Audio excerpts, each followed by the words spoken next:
পাটনায় mega বৈঠক সারলেন BJP বিরোধী জোটের নেতৃত্বরা। নীতিশ কুমারের ডাকা এই বৈঠকে উপস্থিত ছিলেন মমতা বন্দ্যোপাধ্যায়, রাহুল গান্ধী, মল্লিকার্জুন খাড়গে, লালু প্রসাদ যাদব, মেহবুবা মুফতি, ফারুক আবদুল্লাহ, সীতারাম ইয়েচুরি, অরবিন্দ কেজরিওয়াল, ভগবন্ত মান, উদ্ধব ঠাকরে, হেমন্ত সোরেন প্রমুখরা। বিরোধী জোটের বৈঠক নিয়ে আসার কথা জানিয়েছেন মমতা বন্দ্যোপাধ্যায়। এই বৈঠক শেষে মমতা বন্দ্যোপাধ্যায় জানালেন, আমরা তিনটে বিষয়ের ওপর জোর দিয়েছি। প্রথমত, আমরা ঐক্যবদ্ধ আছি। দ্বিতীয়ত, আমরা একসঙ্গে লড়াই করব। তৃতীয়ত, আমাদের বিরোধী বলবেন না। আমরাও দেশের নাগরিক, আমরাও দেশপ্রেমী। আমাদের রক্ত যাই যাক, আমরা দেশের জন্য লড়াই করব।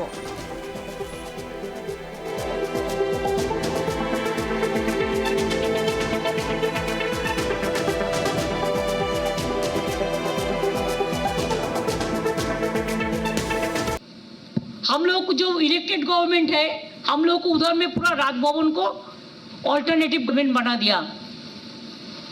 हमारा स्टेट का मालूम नहीं है फाउंडेशन डे है, उन्होंने फाउंडेशन डे कर दिया, हम लोग को कंसल्ट भी नहीं करके। जो मर्जी करते हैं, जो अगर कोई कुछ बोलते हैं तो उसको खिलाफ में ईडी लगा देता है, सीबीआई लगा देता है। मीडिया को तो पूरा कंट्रोल किया है और क्या चालाकी करते हैं, छुपी रुस्तम का माफिक। बहुत सारे लॉयर को कोर्ट में भेजकर कोई ना कोई केस कर कर हम लोग को खिलाफ में कोई ना कोई सीबीआई होता है, नहीं तो ईडी होता है, नहीं तो पंचायत भी सीबीआई में होगा। ऐसा होता है जो नहीं होना चाहिए। लेकिन बेरोजगारी के बारे में चिंता नहीं करते हैं, आम जनता के लिए चिंता नहीं करते हैं, इकोनॉमी इज टोटली डिस्ट्रॉयड इसका बारे में चिंता नहीं करते हैं, महिला को इज्जत उठता है चिंता नहीं करते हैं, दलितों को खिलाफ में है चिंता नहीं करते हैं, 100 दिन का रुपया नहीं देता है, गांव का रास्ता का रुपया नहीं देता है, आवास योजना का रुपया नहीं देता है, यूनिवर्सिटी में मर्जी का माफिक बीसी रिक्रूट करते हैं, क्या नहीं किया है। इसके लिए जितना भी तानाशाही बीजेपी गवर्नमेंट कानून ले आएंगे, जो काला कानून, हम लोगों ने एक साथ में मिलके वो काला कानून का खिलाफ में हम लोग लड़ाई करेंगे। हमको खून बहेगा बहने दो, लेकिन हम देश को, जनता को रक्षा करेगा, नहीं तो इंडिया नहीं रहेगा। अगर ये चुनाव में फिर वो लोग आ जाए तानाशाही गवर्नमेंट, तो नेक्स्ट देश में चुनाव ही नहीं होगा, ऐसा लोगों को कहना है। इसी के लिए हम लोगों ने 3 चीज पे जोर दिया है। एक, we are united. 2, we will fight together. 3, next meeting Shimla में होगा। 4, जो भी पॉलिटिकल वेंडेटा बीजेपी ले आएगा, हम लोग एक साथ में एक कट्टर लड़ाई करेंगे। Thank you so much, you are so nice. आप लोगों ने हम लोग को कोई डिस्टर्बेंस नहीं किया और आप लोगों ने पूरा मदद दिया। मैं तो इधर में बहुत इंटरनेशनल प्रेस भी है और लोकल प्रेस भी है, रीजनल प्रेस भी है, हॉट स्टेट का प्रेस भी है कि आप, और काफ़ी अच्छी मुलाकात हुई है और एक साथ चलने की सहमति हुई है। और उसके बाद अगली मीटिंग कुछ ही दिनों के बाद सब पार्टियों की। পাটনায় মেগা বৈঠক সারলেন বিজেপি বিরোধী জোটের নেতৃত্বরা। প্রায় 3 ঘন্টার বৈঠকের পরে বিরোধী নেতাদের যৌথ সাংবাদিক বৈঠকে তৃণমূল নেত্রী মমতা বন্দ্যোপাধ্যায় জানালেন, আমরা একজোট, আমরা ঐক্যবদ্ধভাবে লড়াই করব। আসন্ন 24-এর লোকসভা নির্বাচনকে কেন্দ্র করে বিরোধীদের আজকের এই বৈঠক, এবং এই বৈঠকে আরও কি আলোচনা হলো এ বিষয়ে আমরা বিস্তারিত জানবো। এই মুহূর্তে আমার সঙ্গে টেলিফোন লাইনে জুড়ে আছেন ট্রাইব টিভির প্রতিনিধি দেবযানী। পাটনায় যে মেগা বৈঠক হলো বিজেপি বিরোধী জোটের নেতৃত্বদের, এ বিষয়ে আমাদের বিস্তারিত জানাও। আজকে বৈঠকের যে নির্দেশ, সেটা বিরোধী দলের যারা ওখানে উপস্থিত ছিলেন তাদের যেটা দাবি, তারা এক কথায় বলছেন যে প্রথম দিনের বৈঠক যেমন হওয়া উচিত সেরকমই হয়েছে, অর্থাৎ ফলপ্রসূ হয়েছে। কিন্তু বিরোধী বৈঠকে যে কোথাও একটা কংগ্রেস এবং আপের মধ্যে যে ঠান্ডা লড়াই, সেটা যে কোথাও একটা বৈঠকে ছন্দপতন ঘটিয়েছে, সেটা কিন্তু বৈঠকে যারা উপস্থিত ছিলেন তাদের অনেক নেতাই স্বীকার করে নিচ্ছেন পরোক্ষে। যেরকম তুমি জানো যে কংগ্রেসের সঙ্গে সংঘাতের হুঁশিয়ারি দিয়েই পাটনায় পৌঁছেছিলেন আম আদমি পার্টির প্রধান অরবিন্দ কেজরিওয়াল। তিনি পাটলিপুত্র যাওয়ার আগে স্পষ্ট বলেছিলেন যে এই অর্ডিন্যান্স যে লড়াই তিনি করছেন অর্ডিন্যান্স নিয়ে, সেটা নিয়ে যদি কংগ্রেস তাদের পাশে না থাকে, সমর্থন না করে, তাহলে তিনি বৈঠক থেকে বেরিয়ে আসবেন। কিন্তু আমরা দেখলাম যেটা হয়নি। পুরো মিটিং এ কেজরিওয়াল ছিলেন, তার পাশে পাঞ্জাবের মুখ্যমন্ত্রী ভগবন্ত সিং মান ছিলেন এবং সাংসদ রাঘব চাড্ডা ছিলেন।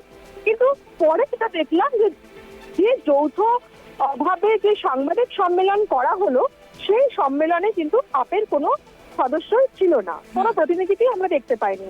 বরং তারা পরে একটা প্রেস বিবৃতি দেয়। এই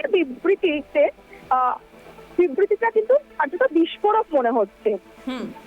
মানে এটা অনেকেই মনে করছে যে নীতিশ কুমার বা মমতা বন্দ্যোপাধ্যায় বা লালু প্রসাদ যাদব তারা বা স্টালিন, তারা যে একটা উইকেট দেখানোর চেষ্টা করেছিল, তার তালটা কোথাও একটা কেটে গেছে। আপ তার বিবৃতিতে কি লিখেছে যে পাটনার বৈঠকে 15টা দল উপস্থিত ছিল, তাদের মধ্যে 12টা দলের রাজ্যসভায় প্রতিনিধি রয়েছে। দিল্লির কালা অর্ডিন্যান্স নিয়ে 11টা দল জানিয়েছেন তারা রাজ্যসভায় সরব হবে, প্রতিবাদ করবে, আপের পাশে দাঁড়াবে। কিন্তু কংগ্রেসই একমাত্র চুপ থেকেছে।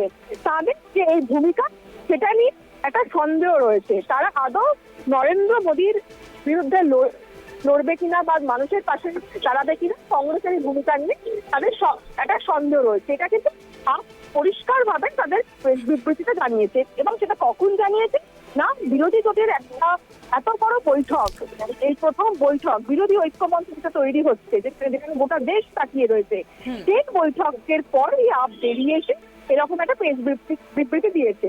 এবার বৈঠক সূত্রে আমরা যেটা জানতে পারছি, বিশেষ সূত্রের খবর, যে এই যে আপ আজকে বৈঠকের ভিতরেও কিন্তু কংগ্রেসের উপর এটা নিয়ে একটা চাপ সৃষ্টি করার চেষ্টা করেছিল।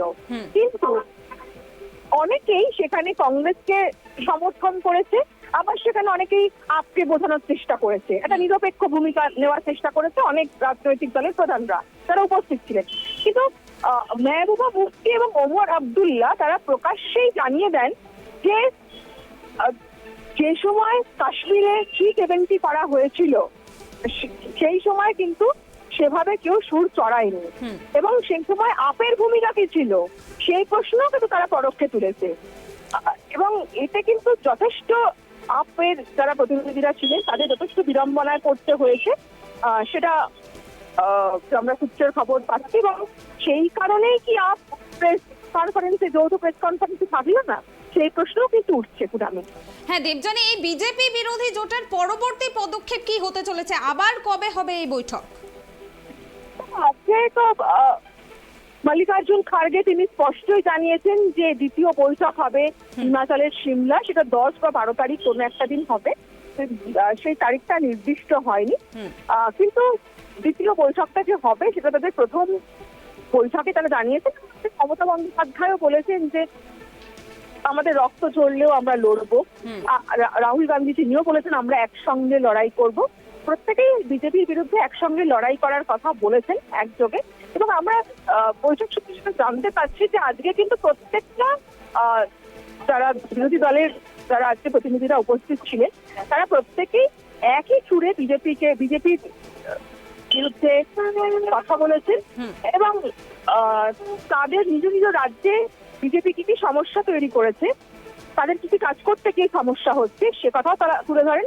আজকে আমরা এটা দেখেছি যে প্রেস কনফারেন্সের সময় মমতা বন্দ্যোপাধ্যায় তার এই পাটনার যৌথ মঞ্চের যে আলোচনায় এবং সাংবাদিক বৈঠকে তার নিশানায় কিন্তু রাজ্যপালও এসেছেন। তিনি এই যে পশ্চিমবঙ্গ যে দিবস, সেই পশ্চিমবঙ্গ দিবস নিয়ে যে রাজ্যপাল মানে একাই সেই সিদ্ধান্ত নিয়েছে এবং সেটা উদযাপন করেছে, সেটা নিয়েও মমতা বন্দ্যোপাধ্যায় তার সমালোচনা করেছে। তো এবং তিনি এটাও বলেছেন যে বিজেপির বিরুদ্ধে কেউ কিছু বললেই ইডি সিবিআই তার পেছনে লেলিয়ে দেওয়া হবে। যে অভিযোগগুলো সাধারণত তিনি তার নিজস্ব স্টাইলে বিজেপির বিরুদ্ধে করে থাকেন, সেই একই অভিযোগ কিন্তু আজকে এই বিরোধীদের যৌথ মঞ্চেও করেছেন। এটাই প্রথম বৈঠক বিরোধীদের দাবি যে ফলপ্রসূ হয়েছে, মানে সব দাদার বক্তব্যতে সবাইকে যে এক জায়গায় আনা সম্ভব হয়েছে।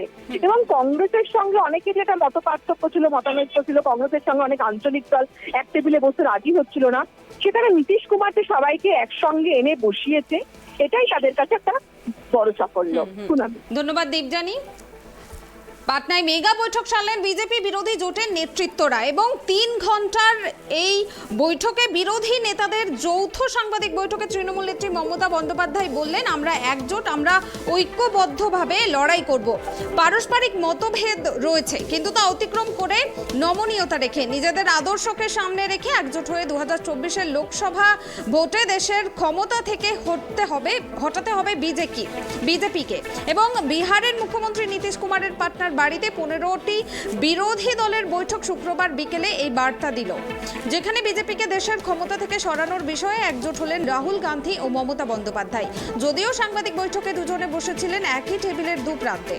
বিরোধী নেতাদের বৈঠক থাকলেও তাৎপর্যপূর্ণভাবে যৌথ সাংবাদিক বৈঠকে হাজির ছিলেন না দিল্লির মুখ্যমন্ত্রী অরবিন্দ কেজরিওয়াল এবং পাঞ্জাবের মুখ্যমন্ত্রী ভগবন্ত মান, এবং আপের কোনো প্রতিনিধিকেও কিন্তু দেখা যায়নি এই সাংবাদিক বৈঠকে।